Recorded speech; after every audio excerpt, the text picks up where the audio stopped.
चाहता हूं प्रशांत टंडन जी आपके पास। प्रशांत जी, बहुत सारी बातें हम कर रहे हैं, लगातार देख रहे हैं और बहुत कुछ मैं रख चुका। जरा पहला ओपनिंग कमेंट आपका। देखिए, मैं आरएसएस की जो बैठक चल रही है केरला में, क्यों परेशान है, भी आपने चर्चा की उसकी। और जो ये मुसलमानों पे हमले हुए हैं, पहले इस पे बात करता हूं। देखिए, आरएसएस ने ये अपनी पूरी पॉलिटिकल यात्रा में कह रहा हूँ, कल्चरल वो एक मुखौटा है कि वो सांस्कृतिक संस्थान है, वो पॉलिटिकल संस्थान है। और वो पॉलिटिकल संस्थान भी किस चीज की पॉलिटिक्स करते हैं, राजनीति उनकी क्या है? उनकी राजनीति है हिंदू अपर कास्ट का वर्चस्ववाद। उसमें कहीं कोई और कुछ नहीं है, बाकी सब दिखावा है। और आप इससे समझिए कि राम मंदिर का जो आंदोलन चला, जी। वो कब चला, क्यों अडवाणी निकले रथ यात्रा लेकर, और उसी के बाद से बाबरी मस्जिद गिरी और राम मंदिर बन गया आज। मंडल कमीशन के खिलाफ, मंडल कमीशन की सिफारिशों के लागू होने के बाद आडवाणी अयोध्या से और अयोध्या के लिए रथ लेकर निकले सोमनाथ से, जिसमें वीपी सिंह की सरकार गिराई गई, समर्थन वापस लिया गया और उनकी गिरफ्तारी हुई। और उस आंदोलन से ही का नतीजा है कि आज हम मोदी जी की सरकार देख रहे हैं तीसरी बार। ये सिर्फ उसी आंदोलन की वजह से, बावजूद इसके कि अयोध्या हार गए, लेकिन अयोध्या का असर था। अयोध्या मूवमेंट की वजह से बीजेपी 2 से 303 तक पहुंची, अब 240 पे है। जी। तो आरएसएस को का पूरा रोड मैप ये था कि वर्चस्ववाद को कायम रखना है, लेकिन उनके कैलकुलेशन में सामाजिक अध्ययन नहीं था, उनकी गणना में। और इस बीच तमाम सारे वंचित वर्ग से बहुत सारे और जो सोशल जस्टिस की ख्वाहिश रखने वाले लोग हैं, चाहे वो हिंदू अपर कास्ट भी हैं, चाहे वो प्रगतिशील लोग हैं, उनका विमर्श बढ़ता गया।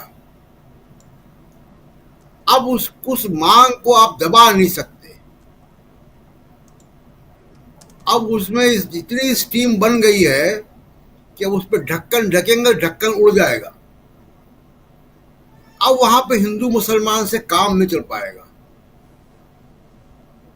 तो ये आरएसएस की चिंता बड़ी वाजिब है कि वो राहुल गांधी केंद्रित है। वो राहुल गांधी केंद्रित नहीं है, वो सामाजिक न्याय का जो बढ़ता विमर्श है, जो जातिवाद जनगणना की मांग, और जातिवाद जनगणना की मांग सिर्फ एक सिंबल है।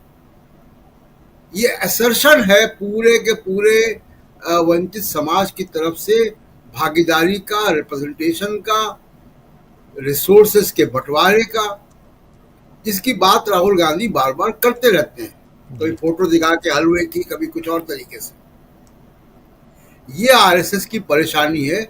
और वो जिसको अंग्रेजी में कहते हैं कि बेल जो out of cat, cat is out of bag. तो वो जो मामला है पूरा कि आरएसएस के हाथ से चीजें निकल गए हैं। अब आप देखिए आरएसएस की संरचना देखिए, कभी कोई 90 अभी 99 साल की आरएसएस है। एक अपवाद को छोड़ के, वो भी क्षत्रिय थे, एक अपवाद को छोड़ के सारे एक खास किस्म के ब्राह्मण महाराष्ट्र के वही बनते हैं सर संचालक, उनके सारे ऑफिस बिलर वही होते हैं। सोशल इंजीनियरिंग के नाम पे राजनीति कुछ भी करें, उनका जो वैचारिक रुझान है वो सीधा सीधा वर्चस्ववाद है सामाजिक, कि रिसोर्सेस में, ब्यूरोक्रेसी में, एजुकेशन में, सब जगह पे वर्चस्ववाद जो है वो हिंदू अपर कास्ट का कायम रहे। इसी का मुखौटा है नरेंद्र मोदी। उनकी भाषा पे कोई न जाए, क्योंकि भाषण वो जो भी देते हैं उस भाषण की गंभीरता हम सब जानते हैं। जी। वो बेसिकली आरएसएस का एजेंडा लागू कर रहे हैं। लेटरल एंट्री को देख लीजिए, या जातिवाद जनगणना पे मोदी सरकार का रुख देख लीजिए। तो वो उसी वर्चस्ववाद को कायम रखने का काम कर रहे हैं। लेकिन अब तमाम बुद्धिजीवी, तमाम सोशल एक्टिविस्ट, पढ़े लिखे लोग अब आ चुके हैं यहाँ पे। अकेले राहुल गांधी नहीं है।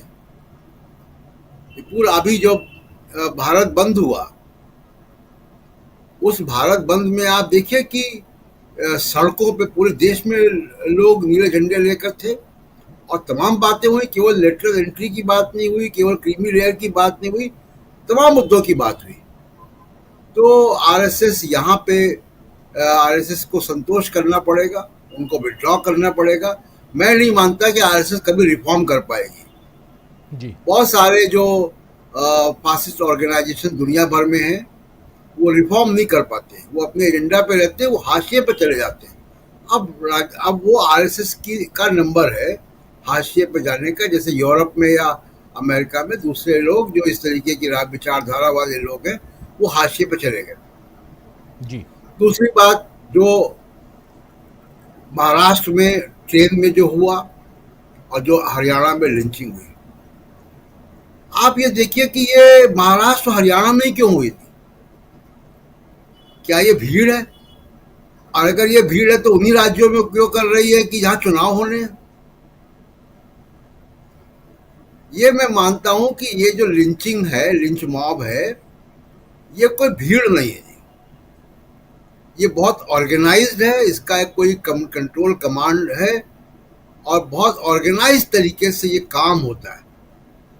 वो ट्रेन में जो वीडियो आप देख रहे हैं उसको रैंडम गुस्सा न माने कि एक कोई मुसलमान उनको दिख गया, उसको वो परेशान करने लग गए, या हरियाणा में किसी मुसलमान के ऊपर हमला कर दिया गया।